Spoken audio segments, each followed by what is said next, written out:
মহান আল্লাহর শুকর আদায় করছি যে মহান আল্লাহ সুবহানাহু ওয়া তাআলা আমাদেরকে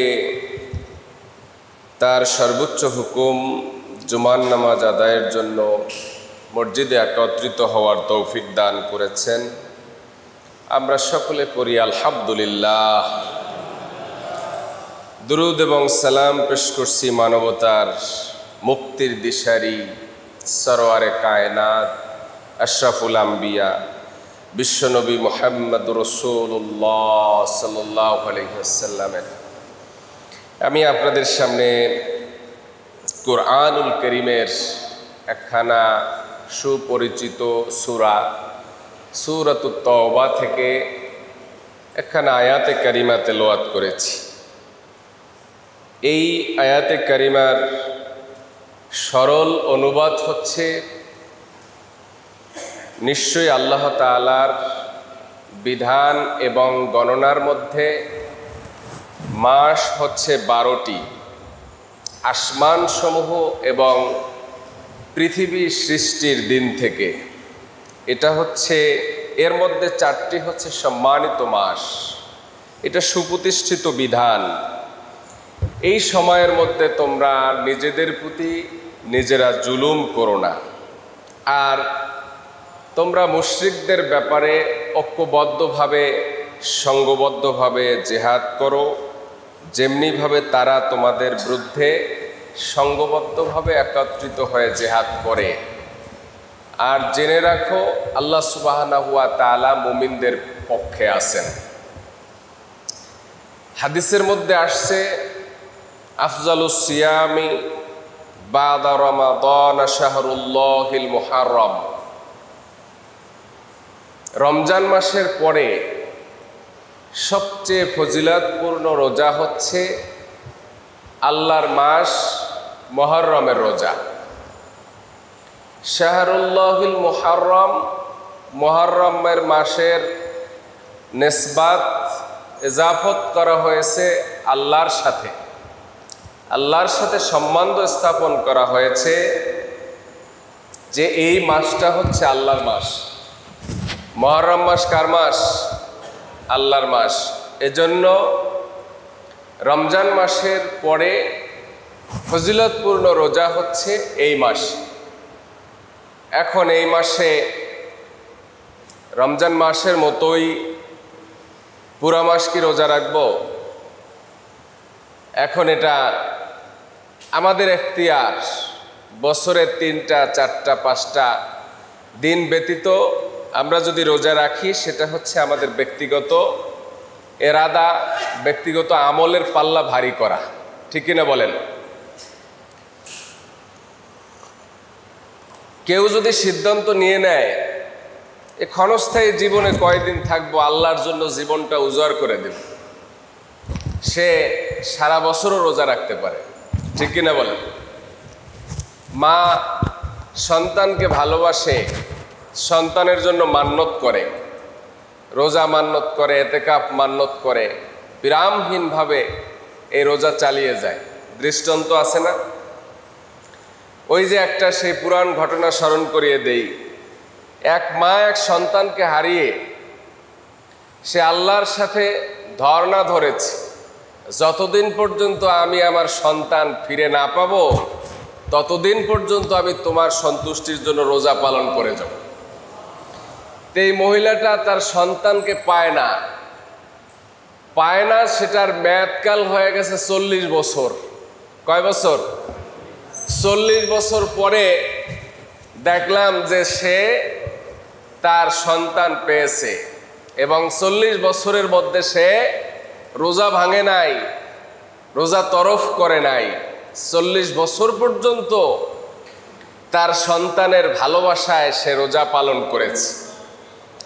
এখন আমাদের আল্লাহর সাথে ভালোবাসা হতে হবে সন্তানের চেয়েও বেশি না কম, মায়ের চেয়েও বেশি না কম।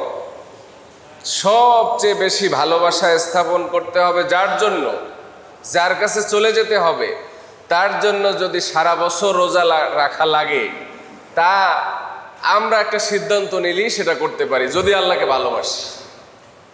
যদি আমাদের মধ্যে জ্বালা থাকে, যদি আমাদের মধ্যে প্রেম থাকে, যদি আমাদের মধ্যে ভালোবাসা থাকে, তাহলে আমরা সেটা করতে পারি কিনা? আর যার জন্য আমরা ভালোবাসা দিব, তিনি কি দেখেন না? তিনিও আমাদের জিম্মাদারি নিয়ে যাবেন।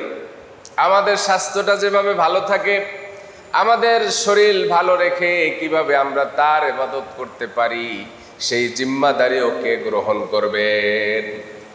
জোরে বলেন, কে গ্রহণ করবেন? তাহলে এরকম ইয়াকিন থাকতে হবে যে আমি যদি আল্লাহর জন্য হই, আল্লাহ আমার জন্য হয়ে যাবেন। ফাযকুরুনি আযকুরুকুম ওয়াশকুরু লি ওয়ালা তাকফুরুন। আল্লাহকে আমরা যদি স্মরণ করি, তাহলে আল্লাহ আমাদেরকে স্মরণ করবে। সুবহানাল্লাহ বলবেন না? তাহলে মানলাহুল মাওলা ফালাহুল কুল, আমরা যদি আল্লাহর জন্য হয়ে যাই, আল্লাহ আমাদের জন্য হয়ে যাবে। তাহলে আমাদের কিসের ক্লান্তি, কিসের ঘুম? ঠিক কিনা বলেন? বড় বড় বুজুর্গ মনীষীদের জীবনী পড়ে দেখা যায়, তাদের জীবনের ঘুম তেমন একটা ছিল না, কিন্তু ঘুমের এই অপূর্ণতার কারণে মেডিকেল সায়েন্স বলে যে মানুষের অকাল মৃত্যু হয়। কিন্তু যদি আল্লাহর ভালোবাসায় এরকম ঘুম ত্যাগ করে, তাহলে সেই ঘুমের অপূর্ণতা দূর করে দেন কে? চিৎকার দিয়ে বলেন, দূর করে দেন কে? সেরকম ইয়াকিন তো আমাদের থাকতে হবে যে আমাদের এই পূর্ণতা অপূর্ণতা পূর্ণতা দান করবেন কে? আল্লাহ। বলতেছিলাম, আল্লাহর বিধান এবং গণনায় মাস হচ্ছে 12টা। কিয়ামত পর্যন্ত মানুষ টানাটানি কইরা গবেষণা কইরা মাস 13টা বানাইতে পারবে? এই মাস নির্ধারণ করে দিয়েছেন কে? কোথায় লেখা আছে? লাউহে মাহফুজে নির্ধারিত আছে। কিয়ামত পর্যন্ত মানুষেরা চিন্তা করে মাস আর 18টা করতে পারবে না, মাস 12টাই থাকবে। কোরআনে কোট করে বলে দেওয়া হয়েছে। তো সেই 12 মাসের প্রথম মাস হচ্ছে মুহররম মাস, হিজরি সনের প্রথম মাস। হিজরি গণনার প্রথম মাসের নাম কি? জোরে বলেন। মুহররম। মুহররম শব্দের অর্থ অনেকগুলো। এক অর্থ হচ্ছে নিষিদ্ধ, আর এক অর্থ হচ্ছে সম্মানিত, আর এক অর্থ হচ্ছে মর্যাদা সম্পন্ন। হিজরি সনের প্রথম মাস হিসেবে মুহররমের গুরুত্ব মুসলমানের কাছে অনেক বেশি। বিশ্বনবী সাল্লাল্লাহু আলাইহি ওয়াসাল্লাম মক্কা থেকে মদিনায় হিজরত করেছিলেন। এইটা ট্যুর করার জন্য না, এইটা রিক্রিয়েশনের জন্য নয়, এটা বাধ্য হয়েছিলেন। মক্কার পৌত্তলিক মুশরিক তারা বিশ্ব নবীর উপরে এত নির্যাতন করেছিল, নির্যাতনে অতিষ্ঠ হয়ে আকাশের দিকে তাকিয়ে থাকতেন আর আল্লাহর সিদ্ধান্তের অপেক্ষা করতেন। অবশেষে রব্বুল আলামিনের পক্ষ থেকে নির্দেশ আসলো, মাতৃভূমি ত্যাগ করে মদিনায় চলে যেতে হবে। তাই বিশ্বনবী সাল্লাল্লাহু আলাইহি ওয়াসাল্লাম প্রিয় মাতৃভূমি মক্কায় জন্মগ্রহণ করার পরেও মদিনায় হিজরত করেছিলেন। এই হিজরতের ঘটনাটা মুসলমানদের জীবনের সাথে অনেক বেশি ফজিলতপূর্ণ। আর হিজরতের এই ঘটনাটাকে স্মরণীয় করে রাখার জন্য হিজরি সন এবং তারিখের উদ্ভাবন হয়। গণনা, মাস, দিন, ক্ষণ এই মুসলমানদের কাছে প্রিয় হচ্ছে হিজরি সনের তারিখ অনুযায়ী মাস গণনা করা। এইটা ফরজে কিফায়াও, মুসলমানদের জন্য ফরজে কিফায়াও বটে। আরবি মাসের আজকে কত তারিখ, এই যে আলোচনা করতেছি, আপনাদেরকে যদি জিজ্ঞেস করি আর যদি হাত উঠাতে বলা হয়, তাহলে মনে হয় হাত কি বেশি উঠবে না কম উঠবে? কম উঠবে না? তার মানে আরবি মাসের সাথে আমাদের সম্পর্ক কম না বেশি? সবচেয়ে বেশি সম্পর্ক কোন মাসের সাথে? আপনারা কথা বলেন না কেন? ইংরেজি মাসের সাথে। বাংলা মাসের সাথে সম্পর্ক কম থাকলেও বাংলা মাসের সূচনার সাথে মাতলামি এটা মুসলমানের কম দেখা যায় না, বরং বেশি দেখা যায়। পয়লা বৈশাখের নামে মুসলমানের সন্তানরা যা করে এটা সীমা লঙ্ঘনের মতোই হয়ে যায়। কথা ঠিক কিনা জোরে বলেন?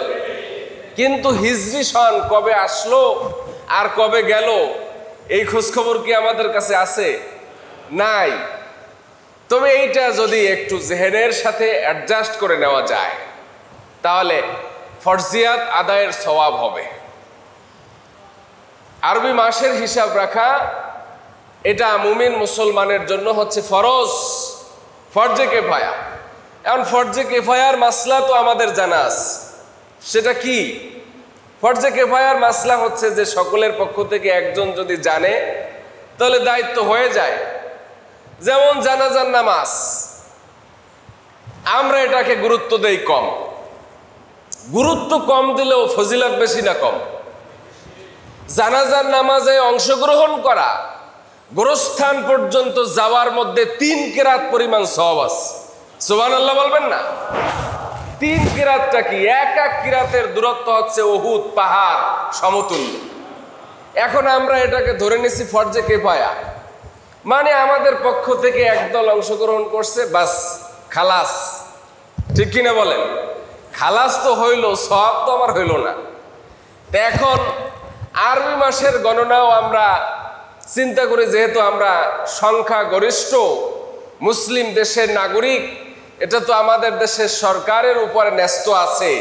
আরবি মাসের চাঁদ দেখার কমিটি আছে, কবে কি উৎসব হবে, আশুরার দিবস কবে, এটা নিউজ পেপারের মাধ্যমে আমরা জানতে পারবো, সংবাদ মাধ্যমে জানতে পারবো। তারপরে হচ্ছে রাষ্ট্রপতির বাণী থাকবে, প্রধানমন্ত্রীর বাণী থাকবে, সেই সব বিষয়ের দিকে তাকিয়ে থাকি। কিন্তু এইটা আমার জেহেন থেকে, আমার আকীদা থেকে, আমার ঈমান থেকে আমি পালন করি না। করি না বললে ভুল হবে, যারা পালন করি তাদের সংখ্যা খুবই নগণ্য। তো যাই হোক, এই মাসের হিসাবগুলো, এই মাসের হিসাব রাখার মধ্যে ব্যক্তির আমল জড়িত, এবং ইন্ডিভিজুয়ালি হিসাব যদি আমি গণনা করি তাহলে ইবাদত বন্দেগী করার জন্য সহজ হবে। কথা ঠিক কিনা বলেন? যেমন মনে করেন রমজান মাসের রোজা, তারপরে হচ্ছে ঈদ পালন, কোরবানি পালন, তারপরে ইয়াউমে আরাফা পালন, উকুফে আরাফা। উকুফে আরাফা সম্পর্কে তো অনেকের ধারণাই নাই যে উকুফে আরাফাটা কোন দিন। উকুফে আরাফা কোন দিন বলেন তো? কোন দিন? 9 তারিখ। কোন মাসের? এই মাসেরই, জিলহজ মাসের 9 তারিখ। কিন্তু এই 9 তারিখের একটা রোজা আছে, যেই রোজাটার গুরুত্ব অনেক বেশি, এবং আল্লাহর দিনের মধ্যে 354 দিন হোক বা 55 দিন হোক, এর মধ্যে শ্রেষ্ঠতম দিন হচ্ছে ইয়াউমে আরাফার দিন। সুবহানাল্লাহ বলেন। কিন্তু এই দিনটা সম্পর্কেও আমাদের অনেকের ধারণা ক্লিয়ার থাকে না। মোবাইল করে এরপরে কয়, হুজুর শুনছি যে এই জিলহজ মাসের প্রথম দিকে একটা রোজা রাখতে হয়, সেই রোজাটা আসলে কোন দিন সেহারি খাবো, ওই অত কথা না বলে ডাইরেক্ট কথাটা বলে দেন যে কোন দিন সেহারি খেয়ে রোজা কোন দিন রাখা লাগবে। কথা ঠিক কিনা বলেন? তাহলে ইয়াউমে আরাফা এটা হচ্ছে 9 তারিখ। ইয়াউমে আরাফা 9 তারিখের পরিবর্তে যদি কেউ 8 তারিখ গিয়ে দাঁড়াই থাকে আরাফার ময়দানে, 9 তারিখ তো উপস্থিত হওয়া লাগবে, ইনশাল্লাহ একদিন আগে উপস্থিত হয়ে গেলাম, হজ হবে? হবে না। কোরবানি দেওয়ার নির্ধারিত তারিখ আছে। এই তারিখ কোন তারিখ? 10 তারিখ থেকে শুরু, এবং সর্বোত্তম হচ্ছে 10 তারিখ। এখন যদি আমি চিন্তা করি যে 10 তারিখ তো কোরবানি দেওয়াই লাগবে, আমি একদিন আগে দিয়ে দিই, 9 তারিখ দিয়ে দিলাম, আল্লাহু আকবার, আপনার পশু জবে হয়ে যাবে, কিন্তু কোরবানি কি হবে? এরপরে ঈদের নামাজ। আপনি চিন্তা করবেন যে সারা দুনিয়ার মানুষ সবাই একদিনে ঈদের নামাজ পড়ে, আমরা আজকে একদিন আগে পড়ব, হবে? এই দিন, তারিখ, সময়, ক্ষণ এগুলো যদি থাকে তাহলে ইবাদত কবুল হওয়া না হওয়া, সহি হওয়া না হওয়ার সাথে সম্পর্ক আছে না নাই? এই জন্য এই তারিখগুলোর সাথে আমাদের সম্পর্ক বেশি হওয়া কথা ছিল, কিন্তু এখন আমাদের সম্পর্ক বেশি নাকি মোটেই এর সাথে সম্পর্ক নাই? কোনটা? এরপরে ইল্লা মাশাআল্লাহ কিছু ক্যালেন্ডার ব্যতীত তো অনেক ক্যালেন্ডারের মধ্যে আপনার আরবি মাসের তারিখ নাই। আর যারা একটু ইসলাম প্রিয় সংস্থা হোক, সংগঠন হোক, তারা তাদের ক্যালেন্ডারগুলোতে আরবি মাসটাও দিয়ে দেয়। এইটা একটু সুবিধা করে দিল। কথা ঠিক নেবে? ঠিক। তাহলে আমরা যে কাজটা করব সেটা হচ্ছে যে এই যে মহররম মাস আমাদের কাছে আসতেছে, মহররম মাস থেকে শুরু করে আমরা জিলহজ মাস পর্যন্ত, মহররম দিয়ে শুরু হয় আর শেষ হয় কি দিয়ে? জিলহজ দিয়ে। এই আমরা 12টা মাসের হিসাব রাখবো। রাখলে পরে দেখবেন যে ইবাদত বন্দেগীর জন্য প্রত্যেক মুহূর্তে আপনি নূতন নূতন মেসেজ পাচ্ছেন যে কোন তারিখে কোন মাসে কি ঘটনা ঘটল। মুহররম মাসের ফজিলত আছে, তারপরে রবিউল আউয়াল মাসের ফজিলত আছে, রজব মাসের ফজিলত আছে, তারপরে রমজান মাসের ফজিলত আছে, শাবান মাসের ফজিলত আছে, ইবাদত আছে। রমজান মাসের ফজিলত আছে, ইবাদত আছে। তাহলে ইবাদত নাই কোন মাস? ইবাদত সব মাসেই আছে। এই জন্য এই মাসের তারিখ, দিন, ক্ষণ আমাদের জেহেনে, মগজে, আমলে এটা রাখা উচিত ছিল বেশি। আর রাখলে পরে আমাদের সওয়াবের পাল্লাও ভারী হওয়ার কথা ছিল, কিন্তু আমরা কি সেটা করি? আমরা করি না। আমরা স্রেফ এখন একটা লোক মুখে পাশাপাশি আমরা কথোপকথন যে করি, আজকে কয় তারিখ, সে অনায়াসই বলে দেবে আজকে হচ্ছে 6 তারিখ। কিন্তু আপনি যে কোন তারিখ, কোন বাংলা মাসের জিজ্ঞেস করলেন না আরবি মাসের জিজ্ঞেস করলেন, এইটা তাকে আর বলতে হয় না। ইংরেজি মাস, ইংরেজি সন তারিখটা জেনে এমনভাবে বসে গেছে যে আপনি তারিখ জানতে চাচ্ছেন তো বোঝাই যাচ্ছে যে আপনি ইংরেজি তারিখ জানতে চাচ্ছেন। ইংরেজি তারিখের সাথে অনেক কিছু জড়িত, অফিস আদালত জড়িত, তাই না?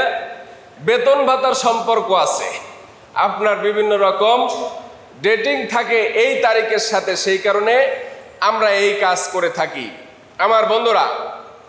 তো যাই হোক, বিশ্বনবী সাল্লাল্লাহু আলাইহি ওয়াসাল্লামের হিজরতের এই ঘটনাটাকে স্মরণ করে শ্রদ্ধার সাথে যদি আমরা এই আরবি মাসগুলো হিসাব রাখি তাহলে আমাদের সওয়াব হবে। এবং এই তারিখের সম্পর্ক হচ্ছে চাঁদের সাথে। চান্দ্র মাস কি বলেন? চান্দ্র মাসের সাথে সম্পর্ক। চান্দ্র মাসের হিসাব মুহররম থেকে শুরু হয়ে জিলহজ মাস পর্যন্ত, তাই না?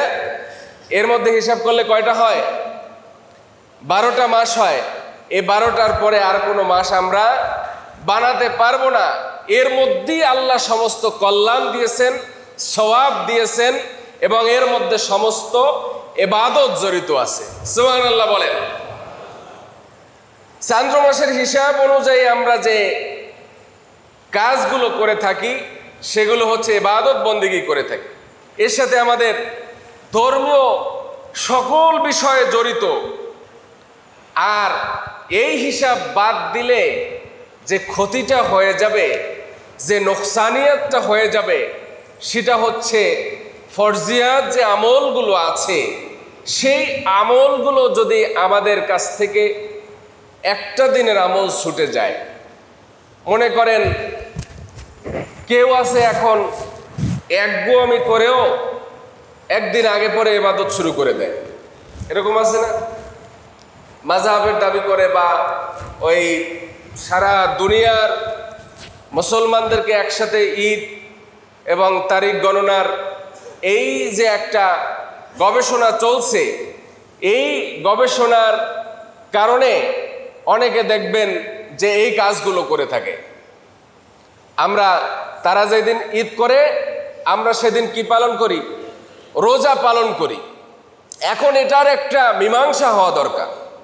এটার যদি একটা মীমাংসা না হয় তাহলে যে ক্ষতিটা হবে সে ক্ষতিটা হচ্ছে যারা একটা রোজা ছেড়ে দিল অথবা যারা একটা রোজা রাখলো, যারা একটা রোজা ছেড়ে দিল তারা এই একটা রোজা যদি ফরজিয়াত থেকে ছেড়ে দেয় তাহলে জিন্দেগিতে সে যতদিন বেঁচে থাকবে ততদিন পর্যন্ত যদি নন স্টপ রোজা রাখে তাহলে একটা রোজার সমান সওয়াব লাভ করতে পারবে না। কথা ঠিক নেবে ঠিক? তাহলে এই বিষয়েও একটা সমাধান হওয়া দরকার। আবার যদি তারা যেই দিনে ঈদ পালন করে সেই দিনে যদি আবার অন্য কেউ রোজা রাখে তাহলে ঈদের দিনে রোজা পালন করা কি মুস্তাহাব? হারাম। তাহলে হারাম কাজ করলো, তাই না? এই বিষয়ে একজন রাষ্ট্রের পক্ষ থেকে বড় একজন আলেমের একটা ফতোয়া থাকা দরকার। যেমন আমাদের দেশের সুপ্রিম কোর্টেও এখন আলেমদেরকে নেওয়া হয়েছে, তাই না? বিশেষ করে ইসলামী ব্যাংকের গভর্নর যারা থাকে, 5 জন গভর্নর থাকে, তাদের মধ্য থেকে হাই কোয়ালিটির যারা ইসলামী স্কলার তাদেরকে ওখানে নেওয়া হয় ইসলামী বিষয়গুলো সম্পর্কে কথা বলার জন্য। কিন্তু যারা ওখানে বসে তারা মনে করে কি আমাদের তালাচাবি কারো না কারো হাতে, সেই জন্য তারা ওখানে বসে তাদেরকে দ্বারা যা বলাতে চায় তাই বলে। আসলে এমনটা হওয়া উচিত নয়, বরং এই আলেমের উচিত সরকারকে বোঝানো যে এই কথাটাই আপনার প্রকাশ করলে আপনার পক্ষে মানুষ থাকবে, মুসলমানরা থাকবে, এই কথাটাই প্রকাশ করা দরকার। কিন্তু যারাই ওখানে যায় তারা আর সৎ কথা বলতে চায় না। সরকারের পক্ষ থেকে যেই ডিক্লারেশন আসে সেই ডিক্লারেশন তারা ঘোষণা দিয়ে দেয়। এমন যদি একটা ঘোষণা থাকে যে রাষ্ট্রের সিদ্ধান্ত হচ্ছে 3 দিন পর্যন্ত ঈদ পালন করা যাবে না, তাই না? চাঁদপুরে একদিন ঈদ হয়, ঢাকার কিছু কিছু অঞ্চলে ঈদ হয়, আবার পরের দিন আর এক গ্রুপ করে, এইভাবে করে দেখা যায় যে 2-3 দিন পর্যন্ত কি করে ঈদ পালন করতে থাকে। এটা হচ্ছে যে এই তারিখগুলো সম্পর্কে সঠিক জ্ঞান না থাকার কারণে এই কাজগুলো আমরা করে থাকি, যেটা আমাদের জন্য আসলে নোকসানিয়াত, আমাদের আমলের জন্য ঘাটতি। এই ঘাটতি আমরা কতদিনে পূরণ করতে পারবো আল্লাহ সুবহানাহু ওয়া তাআলাই ভালো জানেন। আমার বন্ধুগণ, তাহলে আমাদের সমস্যাটা কোথায়? আমাদের সমাজের যে সমস্ত জ্ঞানী গুণী শিক্ষিত মানুষেরা আছে, অশিক্ষিত মানুষেরাও ইংরেজি তারিখ জানে আর 31st নাইট পালন করে, আর হলো পয়লা বৈশাখে উৎসবগুলোতে অংশগ্রহণ করে। এখানে সমস্ত শ্রেণীর লোকেরা জড়িত থাকে। আর আপনি যত জ্ঞানী গুণী মানুষ বলেন, প্রফেসর বলেন, অনেক বড় শিক্ষিত লোক বলেন, তারা কিন্তু আরবি মাসের যে একটা মুহররম মাস আমাদের কাছে আসলো এটা সম্পর্কে একটু উৎসব করা দরকার, ভালো খাওয়ার আয়োজন করা দরকার, তারপরে একটু আনন্দ আনন্দ ভাব থাকা দরকার। এরকম কি আপনারা দেখছেন? নজরে পড়ে আপনাদের যে মুহররম মাস আসছে, এই মুহররম মাস উপলক্ষে একটা খাওয়ার আয়োজন করা হইল, এরকম দেখছেন? নাই কিন্তু। অথচ হাদিসের মধ্যে আসছে যে মুহররম মাসের 10 তারিখে যদি নিজের পরিবার পরিজনকে নিয়েও ভালো খাওয়ার আয়োজন করে তাহলে তার জন্য সওয়াব আছে। সুবহানাল্লাহ বলেন। আর এই মুহররম মাস শুরু থেকে যদি সে ভালো খায় তাহলে আল্লাহ তাকে সারা বছর ভালো খাওয়ার ব্যবস্থা করে দিবেন। যদি সে ভালো আচরণ করে তাহলে আল্লাহ তাকে তৌফিক দিবেন সারা বছর ভালো আচরণ করার। যেহেতু শুরু যার ভালো তার সব ভালো, তাই না?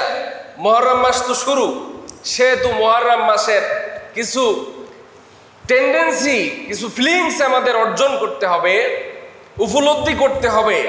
সেটা হচ্ছে আমরা এখন আসি মুহররম, ফালা তাজলিমু ফিহিন্না আনফুসাকুম, আমরা এই সময়ে নিজেদের প্রতি ক্ষতি করব না। এই ক্ষতি দ্বারা কি বোঝানো হয়? ক্ষতি দ্বারা বোঝানো হয় গালমন্দা করলেই তো ক্ষতি হয়ে যায়, আমল বরবাদ হয়ে যায়। গালি যেই সাইজের মানুষ দেয়, সবাই অবশ্য গালিগালাজ করে না, তাই না? কিন্তু গালিগালাজ করে এরকম শুনছেন? শুনেন নাই? বিনা কারণে মুখ থেকে ফাহেসা কথা বলে, মায়া করে কথা বলবে তাও গালি দিয়ে বলে, আর সেও হাসে, মনে করতেছে যে এইটা তাকে আদর করতেছে, অথচ সে ফাহেসা কথা বলতেছে। এইটা হচ্ছে নোকসানিয়াত। এই মুহররম মাসে এইটা করা যাবে না। যখন এই গালিগালাজ দিয়ে কথাবার্তা বলবে, কিছু কিছু আছে, আমি একেবারে টুপিওয়ালা মানুষদেরকেও দেখছি, তারা অনেক জঘন্য শব্দগুলো মুখে উচ্চারণ করে ফেলে, যেই শব্দগুলো হচ্ছে গালির ভাষা, সেগুলো একেবারে স্বাভাবিকভাবে আমি এই স্টেজে বসে সে কথাগুলো উচ্চারণ না করেই আমি আপনাদেরকে বোঝাতে চাইলাম যে এরকম ল্যাঙ্গুয়েজগুলো তারা ব্যবহার করে। তাহলে মুহররম মাসে এইটা আমরা করব না। মুহররম মাসে আমরা ইবাদত বন্দেগী করব। কি করব? ইবাদত বন্দেগী করব। কি ইবাদত বন্দেগী করব? ইবাদত আমরা করতে করতে এমন কোনো ইবাদত নাই যে করি না, সেই কারণে কোন ইবাদত যে করব তাইটাই খুঁজে পাই না। খুঁজে না পাওয়ার কারণে হুজুরদের কাছে গিয়ে জিজ্ঞেস করা হয় যে হুজুর, মুহররম মাস তো মাশাআল্লাহ আসছে, কি কি ইবাদত করব? বিষয়টা কি এমন?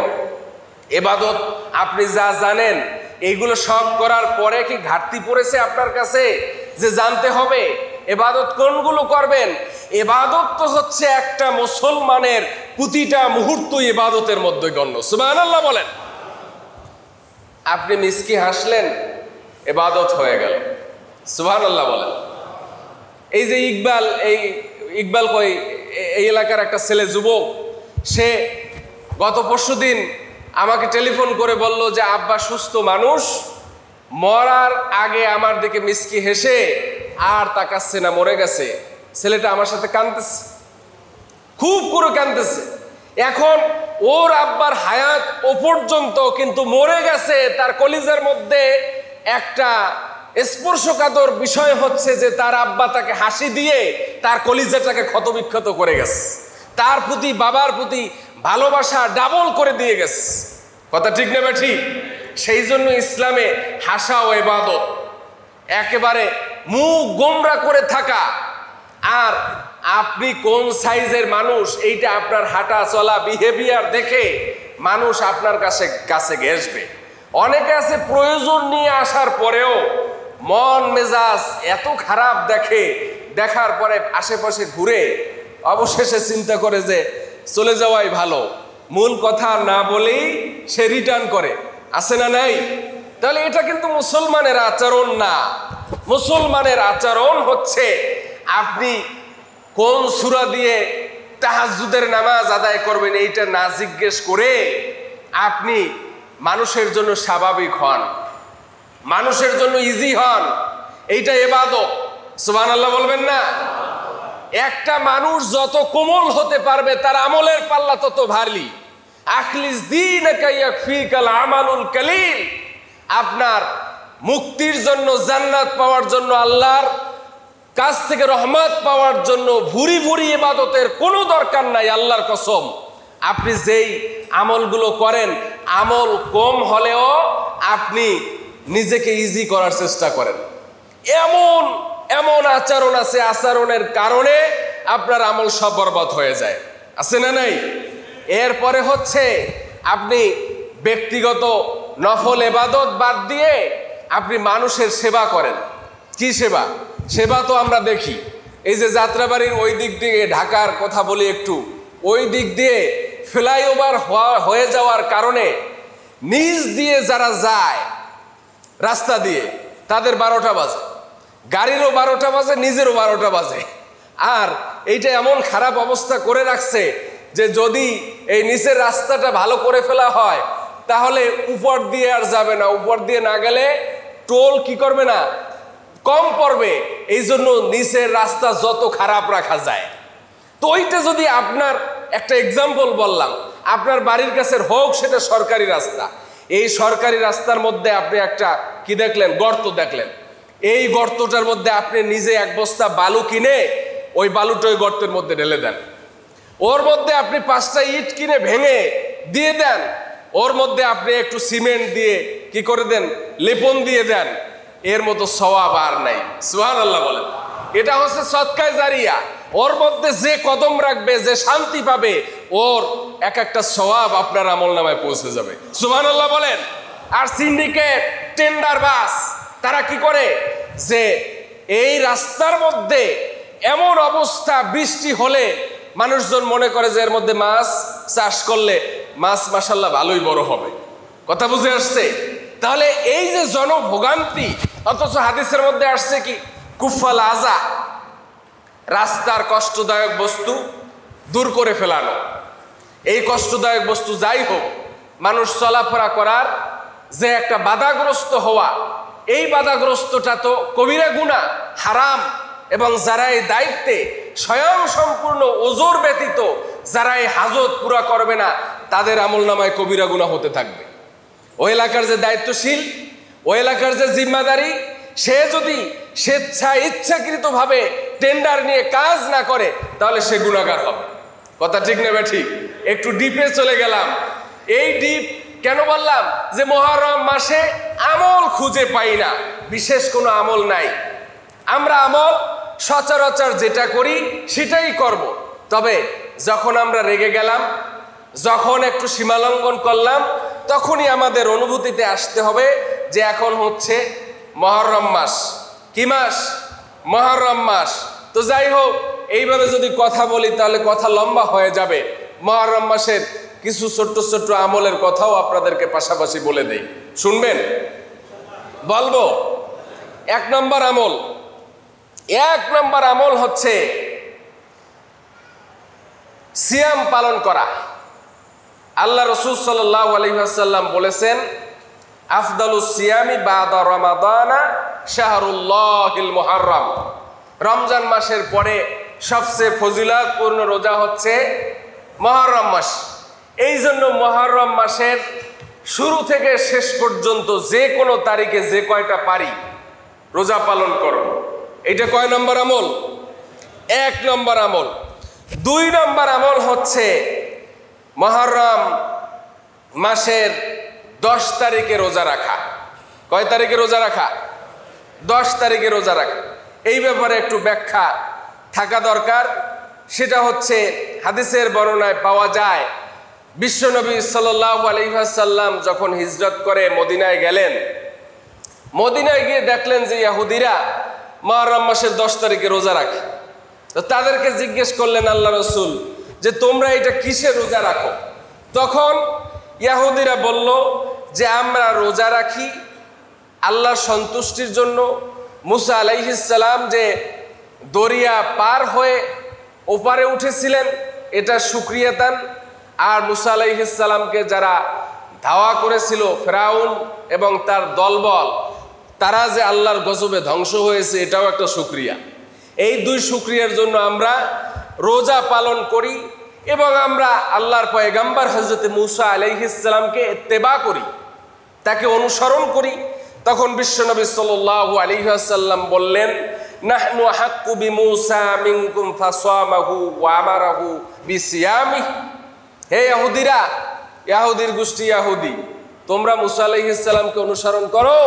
মুসা আলাইহিস সালামের অনুসরণ করার তো আমরাই বেশি তোমাদের চেয়ে হকদার, সুতরাং আমরাও এই দিনে রোজা রাখবো। এবং সে নিজেও রোজা রাখলেন, সাহাবা ইকরামদেরকেও রোজা রাখার নির্দেশ দিলেন। সুবহানাল্লাহ বলেন, জোরে বলেন মাশাআল্লাহ। এখন সিয়ামু ইয়াউমি আশুরা ইন্নী আহতাসিবু আলাল্লাহি আইয়ুকাফিরাস সানাতাল্লাতী ক্বাবলাহু ওয়াস সানাতাল্লাতী বাদাহু। যদি কেউ এই দিনে রোজা রাখে তাহলে তার আমি আশা করি আল্লাহ রসুল বলছেন যে তার পূর্ববর্তী এবং পরবর্তী 1 বছরের গুনাহ আল্লাহ সুবহানাহু ওয়া তাআলা তার মাফ করে দিবেন। এইটা হলো একটা রোজা। এখন ইহুদিরাও তো একটা রোজা রাখে, আমরা কি করব? আল্লাহ রসুল সাল্লাল্লাহু আলাইহি ওয়াসাল্লাম তাদের রোজার কথা শুইনা একটু রাগ হয়ে বললেন যে মুসা আলাইহিস সালামের অনুসরণের যোগ্য তো আমরাই তোমাদের চেয়ে বেশি হকদার। সুতরাং সাহাবাদের সামনে ঘোষণা করে দিলেন সুমু আশুরাই, তোমরা আশুরার দিনে রোজা রাখো, ওয়া খালিফু ফিহা, এবং তোমরা এর বিরুদ্ধাচরণ করো। কাদের? ইহুদিদের বিরুদ্ধাচরণ করো। কিভাবে? যে তারা 10 তারিখে রোজা রাখে, তোমরা 10 তারিখের পূর্বে আরো একটি রোজা রাখো, অথবা তোমরা 10 তারিখ বাদাহু ওয়া ইয়াউমা, অথবা তার পরবর্তীতে একটা দিন তোমরা রোজা রাখো। তাহলে কি হবে? ইহুদিদের বিরুদ্ধাচরণ হয়ে যাবে। আমরা তাহলে রোজা শুধুমাত্র 10 তারিখে রাখবো না, আমরা রোজা রাখবো 9, 10 অথবা 10, 11। তাহলে কি হবে? আল্লাহ রসুলের হাদিসের বাস্তবায়ন হবে, ইহুদিদের বিরুদ্ধাচরণ হবে। একটা রোজা রাখার হুকুম কি? একটা রোজা রাখলে রাখতে পারেন, কিন্তু এটা মাকরুহ হবে। মাকরুহে আবার তাহরিমি হবে না, তানজিহি। এই রাখা যায়, কিন্তু ওজোর ছাড়া আমরা 2টা রোজা রাখার চেষ্টা করব। আর প্রথম যে কথাটা বললাম সেটা হচ্ছে যে আমরা আরো বেশি বেশি রোজা রাখার চেষ্টা করব। এইটা গেল কয় নম্বর?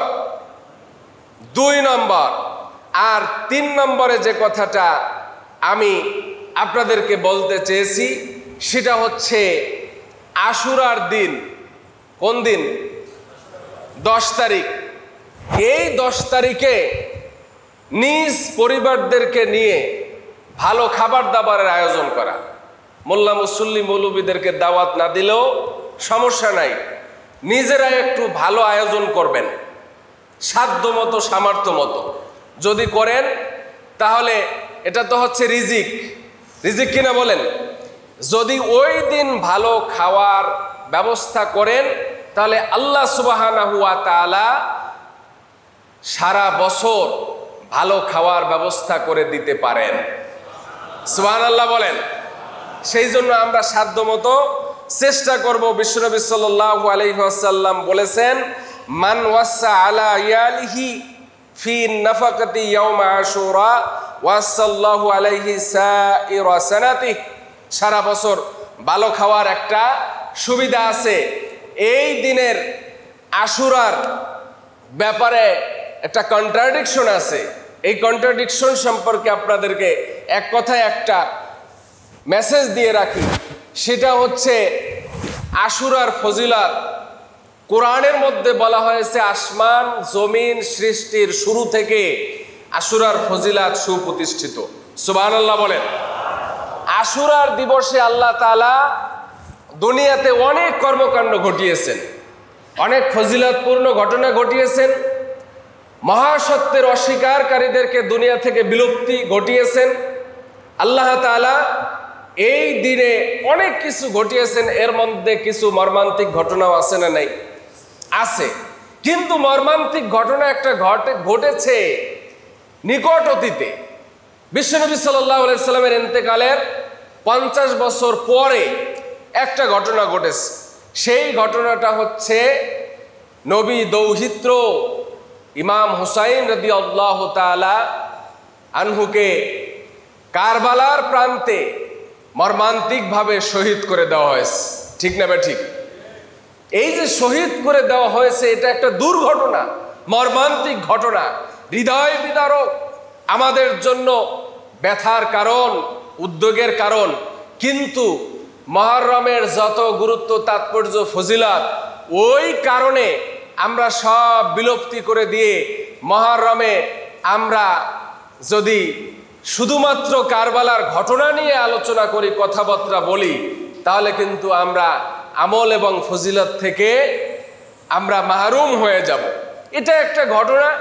এটা ফর এক্সাম্পল আসতে পারে অনেক পরে এই ঘটনাটা ঘটেছে, এবং এই ঘটনার কথা বলতে গিয়ে কাতেবে ওহী একজন সাহাবায়ে কেরামদের মধ্যে জলিলুল কদর সাহাবী, নাম কি? ওই ইয়াজিদের বাবার নাম কি? মুয়াবিয়া রাদিয়াল্লাহু তাআলা, তার সমালোচনা করে যে সমস্ত বিশুদ্ধার করা হয়, এটা রীতিমতো সাহাবাদের যদি সমালোচনা করা হয় তাহলে ঈমান থাকে না। সুবহানাল্লাহ বলেন। সাহাবাদের মর্যাদা প্রতিষ্ঠিত করেছেন কে? আল্লাহ সুবহানাহু ওয়া তাআলা। সাহাবীদের সম্পর্কে বলা হয়েছে আসহাবুকান নুজুম, সাহাবারা হচ্ছে আকাশের তারকা সমতুল্য। তাদের একজন সাহাবীর এত মর্যাদা আল্লাহ তাআলা দিয়েছেন, সারা দুনিয়ার গাউস কুতুব পীর মাশায়েখ ওলি আল্লাহদের সমস্ত ইবাদত যদি একত্রিত করা হয় তাহলে একজন সাহাবায়ে কেরামের পায়ের জুতার নিচে যে ধুলা থাকে এই ধুলার সমতুল্য হওয়ার মতো সারা দুনিয়ার মুমিন মুত্তাকি হতে পারবে না। সুবহানাল্লাহ বলেন। আর সেই দিনে আমরা কি করি? এই কাজগুলো করি, গুনাহের কাজগুলো করি, মুসলমান থেকে আমরা খারিজ হয়ে যাই। এইটা না করে আশুরার দিন আর কি কি ঘটনা ঘটেছে সেই সমস্ত ঘটনা নিয়ে আলোচনার চেষ্টা করব। আসুন, আল্লাহ তাআলা আমাদেরকে সহিভাবে আমল করার তৌফিক দান করুন, আমরা বলি আমিন। আর এই যে বৈশ্বিক এই দুর্যোগ থেকে আল্লাহ তাআলা আমাদেরকে হেফাজত করুন, আমরা বলি আল্লাহুম্মা আমিন। আল্লাহ, এই যে সারা দুনিয়ার মধ্যে মানুষ আজকে আতঙ্কিত, আসলে শুধুমাত্র আতঙ্কিত না, বাস্তবতাও আছে না নাই? আছে কি না? ইদানিংকালে এই যে মোবাইলের মধ্যে তো ইন্টারনেট এবং মুহূর্তের খবর, সামাজিক যোগাযোগ মাধ্যম, যে সমস্ত স্যাড নিউজগুলো আসে, মৃত্যুর সংবাদগুলো আসে, আমার চোখের নজরে পড়ে বৃদ্ধ মানুষের চেয়ে 30, 35, 40, 45 বছরের মানুষগুলো বেশিরভাগ হারিয়ে যাচ্ছে। এখন যারা হায়াতের ক্যালকুলেশন করে রাখছে যে তিনি 70 বছর বাঁচবেন, 80 বছর বাঁচবেন, এই যে এখন মারা যাচ্ছে, তাদের সমস্ত ড্রিমগুলো ধ্বংস হয়ে যাচ্ছে। কথা ঠিক কিনা বলেন? সেই জন্য হায়াতের কোনো গ্যারান্টি নাই, বয়স নাই। আজকেও দেখলাম যে 32 বছরের এক যুবক করোনা ভাইরাসে আক্রান্ত হয়ে ইন্তেকাল করেছে। অনেকে যুবকেরা স্নেহের মরহুমকে নিয়ে স্মৃতিচারণ করে। যুবকেরা 40 বছরের মানুষ, সে 25 বছরের মানুষকে নিয়ে মৃত্যুর স্মৃতিচারণ করে যে আসলে সে কেমন ছিল, তার আদর্শ কেমন ছিল। আহা, এই যে চলে যাচ্ছে, চলে যাওয়ার যেই সারি এটা লম্বা হচ্ছে এবং কোনো সিরিয়াল মেনটেন না করে যে চলে যাচ্ছে। আল্লাহ তাআলা আমাদের সকলকে ঈমানের উপরে সুপ্রতিষ্ঠিত থাকার, আমলের উপরে বিদ্যমান থাকার তৌফিক দান করুন, আমরা বলি আল্লাহুম্মা আমিন। আর সরকারি যে বিধিনিষেধ আছে সেগুলো আমরা মেনে চলার চেষ্টা করি এবং সরকারও চেষ্টা করে যাচ্ছে এই ভ্যাকসিন নেওয়ার জন্য। তারাও তাড়াহুড়ো করতেছে।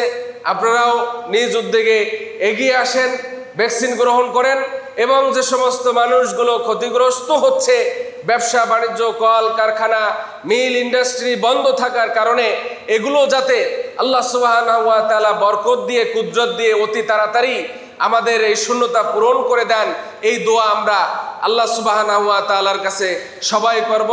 আকুলু কওলি হাদা আস্তাগফিরুল্লাহ লি ওয়া লাকুম ওয়া লিসাইরিল মুস্তাকবিরিন।